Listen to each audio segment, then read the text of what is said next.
Իմ կյանքի ամենաերջանիկ տարիները 2008-2018-ն են եղել։ Մարդը ասում է զրկանքների միջով, ծանր փորձությունների միջով ես անցել եմ, եկել, հասել եմ, չգիտեմ, 8 թվականին գնացել եմ Թոշակի,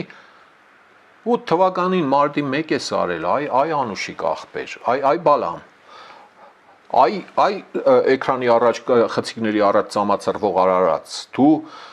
2008-ին քո արածը չես հասկացել, չես պատկերած, մինչև հիմա չես ճոգել, ինչ ես արել։ Թե դու չես արել։ Հո չասեցինք դու ես չերոմուխա կրագել։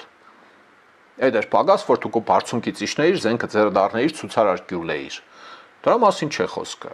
Դու ես եղել, որ սահմանադրությանը հակառակ Երևանում արտակարգ իրավիճակի դրություն ես մտցրել։ Քու ժամանակ են զորքերը բերվել սահմանից ցուցարարների դեմ։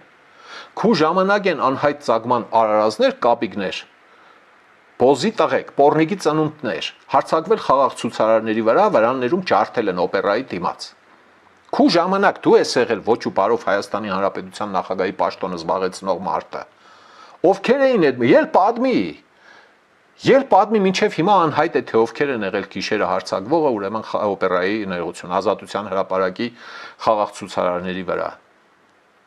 Ու դրանից հետո դու գնացել ես երջանիկ, ինչ է անունը,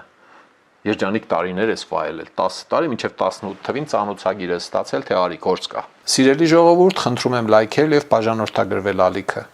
Դրանով դուք կնպաստեք, որ հաղորդումներն ավելի շատ մարդ տեսնի։